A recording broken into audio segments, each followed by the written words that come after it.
Chapter and Pipeman on W4CY Radio.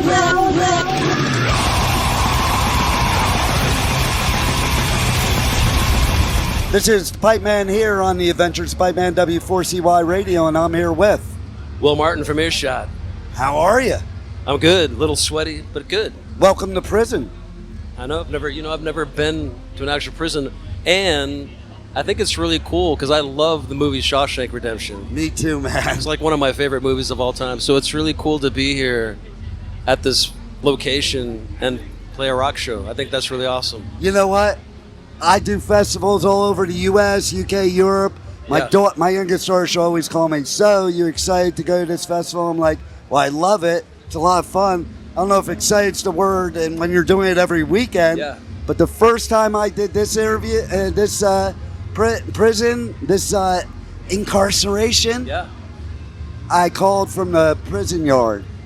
And I'm like, I'm on the prison yard of Shawshank. Now I'm excited. I mean, it's history, right? Oh, I mean, that movie, I think, won a bunch of Grammys. it's one of the most iconic movies ever. Love it. Love it. And now you got to do the tour. And now we're here. We haven't done the tour yet. We're going to do the tour. But this is the first time we've played Incarceration, and we had a great time. It's our first time, so we played a little early, but we're looking forward to coming back again, and great crowd.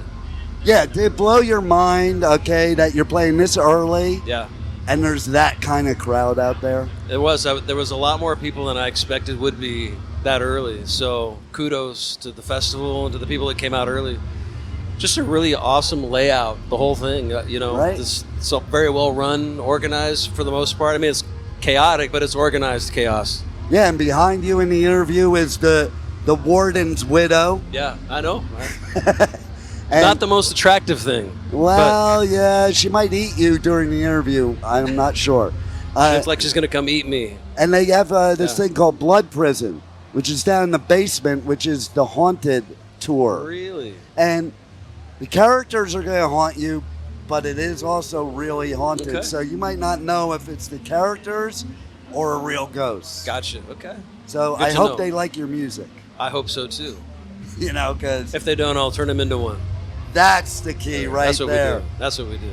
So is this your first Danny Wimmer festival? It is, and it's so crazy. I mean, to be fair, we stepped away for about a dozen years before we reactivated. So, I remember right before we took a hiatus, I remember when, Danny was first starting to do these things, and he'd called me up and asked me if we were interested in being a part of it. And we were already coming off the road at that time, and we didn't do anything for many years after that. So we could have been on them earlier probably had we not taken the hiatus. Yep. But I'm glad that he had us on and brought us out, and looking forward to doing many more of these. Sometimes that hiatus is needed, right? To recharge. I needed the break. I mean, we had a pretty rough go there for a few years, and a lot of things happened really fast for us in the beginning. Between our first and second records, we had a lot of great success that happened, and it was just it's tough. It takes a mental toll on you eventually, and things go sideways when you're that busy and that much going on. And I just, for my own mental sanity, needed to just take a break. I wasn't loving it as much anymore. If you're not loving it, Yeah. wrong industry. Yeah, Like- I wasn't loving it. I love playing music. I love writing music. I love performing. I hate the business. That hasn't changed. But I heard it really... It'll never will. Right. Well, I heard it... So when we were making our latest record, Humaning, we made it with Johnny K, and we were in Nashville. And we went out to lunch, and someone recognized us, and they came up and were talking to us. And he asked Johnny K, and he said, what do you guys think? Like, what's the secret to staying in this business as long as you both have? And Johnny K said, well, you have to love making music more than you hate the music business. And I went, wow. That's it. Absolutely right. That's dead on. the perfect thing, because, I always talk about if artists aren't having fun playing up there, Sure. what are you doing in this business? Because there aren't even rock stars anymore, and there's nobody getting these big checks from the record label No, anymore. those days are over. Yeah. And you still have all the shit part of the business. Right.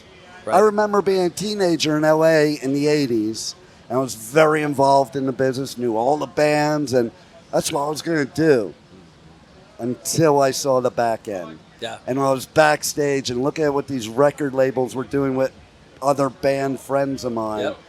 I'm like, It's fuck not as it. glamorous as everybody thinks I was it like, is. fuck this. Sometimes it is. But you know, there's a reason why AC/DC penned the song. It's a long way to the top if you want to rock and roll. It's tough getting up there, you know. And even when you get up there, it's still tough. You know, there's a lot more that goes up on. there. A lot more pressure. Right, and once you're up there, there's still the pressure. So, you know, I learned that, you know, the first handful of years of our career, and it took a toll on me eventually. But I had to get back to loving it again more than I hated the business. So did playing here at Incarceration make you love it? Absolutely. Like I love seeing the other bands. I love seeing all this is a community, really, if you think about it. Right? Yep. That's what this is, and that's what we need. That's more than ever where we are in the world right now. We need more community together. I have an idea to cure all the world's problems that I talk about. We need to just create one music festival that the whole world is required to attend.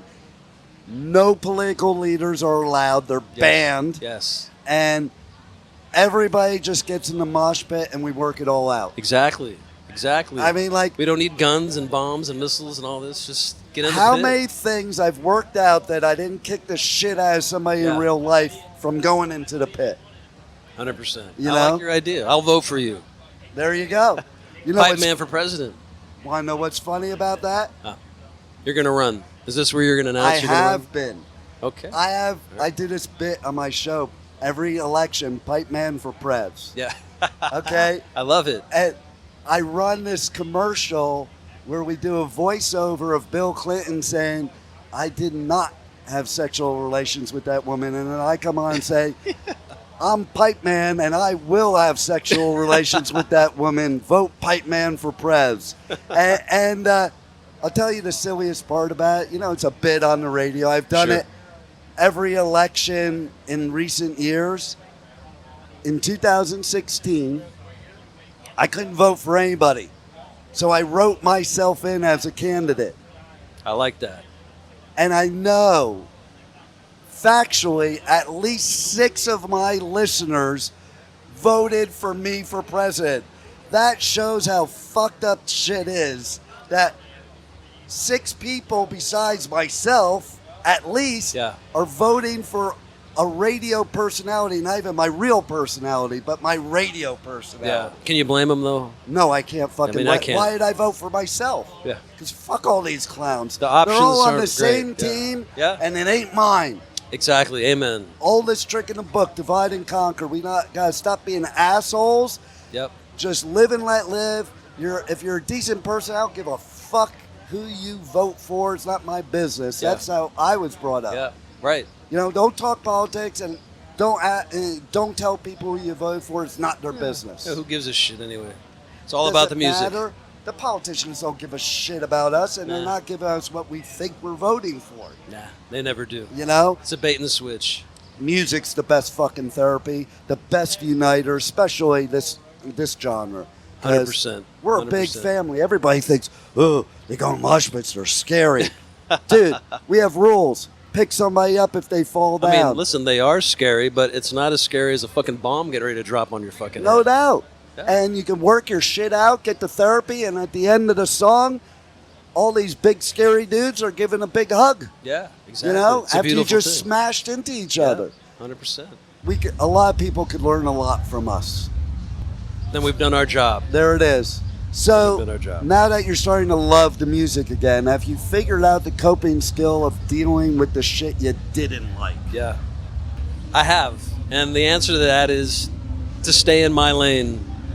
You know, it took me a long time to understand and realize that, you know, we only have control of things so far, right? Like, people ask me all the time, like, when you wrote this song, like, do you hope that it's a hit or do you think that it's going to be a hit? And I always say to people, like, you can never really predict that. Like, I always tell new artists that ask me for advice, I say to them, write what you love, and beyond that, the rest of it's out of your hands. Like, you write it and you hope that the world loves it as much as you do, that resonates and it connects, and your job is to go out there and help them connect with it, hopefully, or not, but not every song is a winner. I mean, look how many songs, like I'm a big Alice in Chains fan, for example, like a lot of people are. Their first 3 records, if you ask me, every single song on those records could have been a single, but they weren't. Yeah. But the ones that were, I mean, 100% should have been the hits that they were. But if you ask me, there was so many more. But sometimes the world doesn't look at it that way. No. You know, and that's just the reality of it. So my new coping mechanism or way to cope with the things that I don't like is to always remember none of this shit is in my control. I'm just staying in my lane, doing what I do, and that's what I'm here to do. So I'm also a motivational speaker, so I'm big into forget the shit you can't control because you can't control it, but you can control your attitude towards it. Exactly. And that's where a lot of work happens for me. Like, I do a lot of reading. I'm really big into self-development and being aware, and I also coach people too when I'm not out making music. So I 100% to your point, like that's what it's all about, is you can't control anything in this world, but you can control you. That's right. That's right. And you know, the fact is you made a good point too, is like artists that try to write a hit are not going to write a hit, in my opinion. Yeah. You have to do what you feel is something you would want to listen to, that's in your heart, your passion. Because also, if you're writing something for a hit, it's not really you, and people can tell that you're just writing it for that reason. Yeah. You know, leave that to the pop people.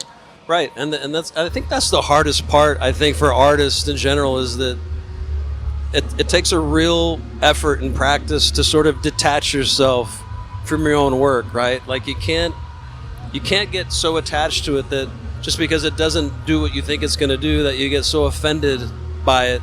Otherwise, like you said earlier, it'll be a short-lived career for you. But you know, when we were writing our newest record, Humaning, we went back to ignoring what everyone thought we should be doing, and we went back to writing what we love, what we do. You know, there were a lot of people that were saying, oh, you should do this, this is happening, you should do more of that, you can do it, your voice.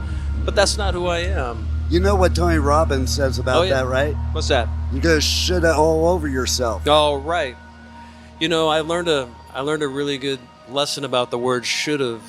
Should've creates an argument and someone has to be wrong and someone has to be right? Should've. But the real word is you could've. That's different. You could have done that. It is all about that, changing one word of anything. That word, that should, or you shouldn't, like that whole word I try to eliminate from my vocabulary. I think that's true in songwriting too, because like take War Pigs, the original lyrics. Yeah. We wouldn't have that song today, I don't think, because I've listened to both versions and those lyrics make no sense. Yeah, 100%. Love that record. We were listening to that on the way up here, actually. Funny you mentioned that. Yeah. That's a good way to warm up for a show at Incarceration. Get in the spirit, 100%. Just don't piss on the prison. You won't do that, You know, like Ozzy. And so that new album, I love what you said, because I think what the hiatus does for you is what in everything. Baseball players, when they get in a slump, what happens? They send them back to the minor leagues. Right.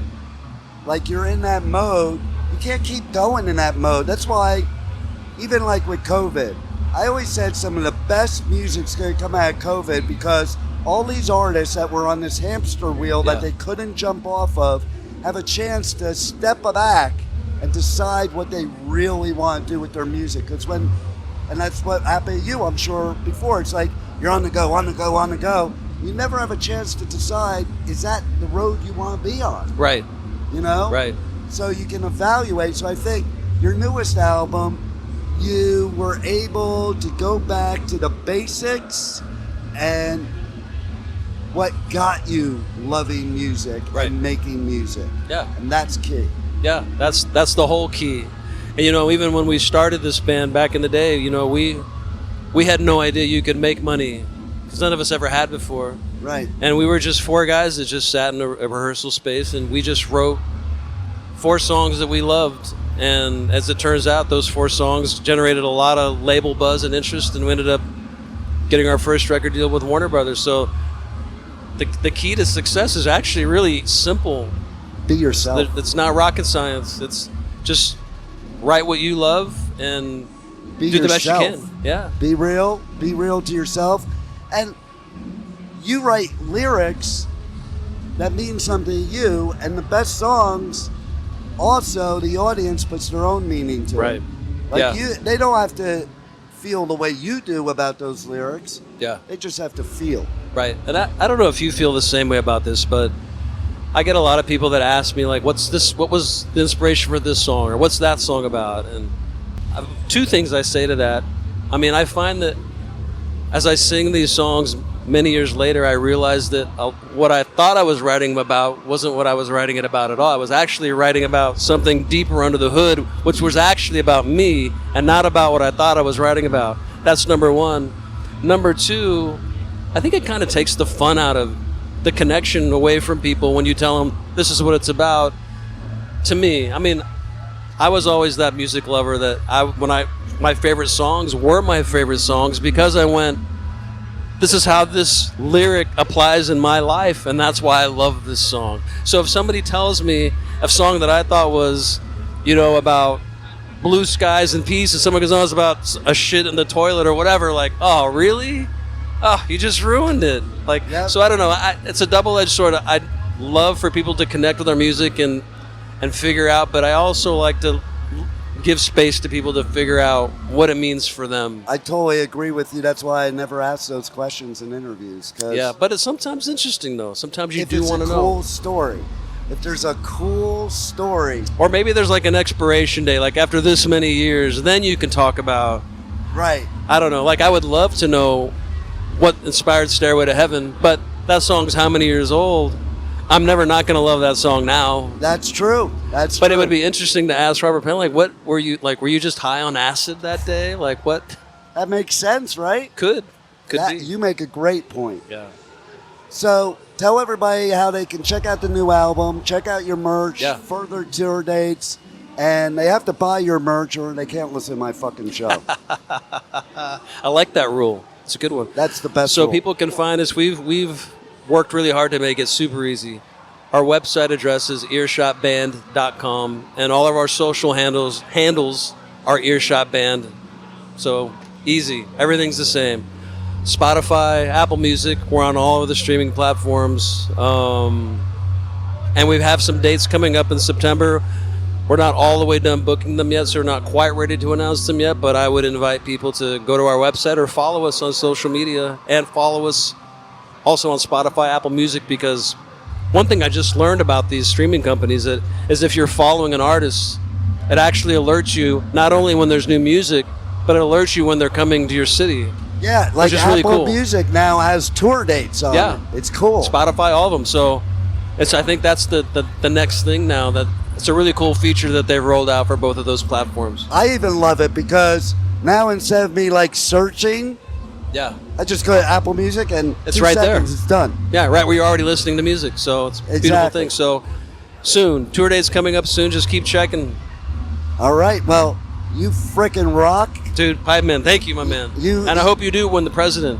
I hope so too. I don't know who 'cause I'm going to vote for anymore, but I don't either. Like, I think we should just fucking vote for nobody. I think you should run for president, and I'll run as vice president. Let's do it. I'll put you on the next campaign. Love it. Thanks for being on Thank the you so Adventures much for Pipeman. having me on. Pleasure. Hey, this is Will Martin from Earshot, and you're listening to The Pipeman on W4CY. Thank you for listening to the Adventures of Pipeman on W4CY Radio.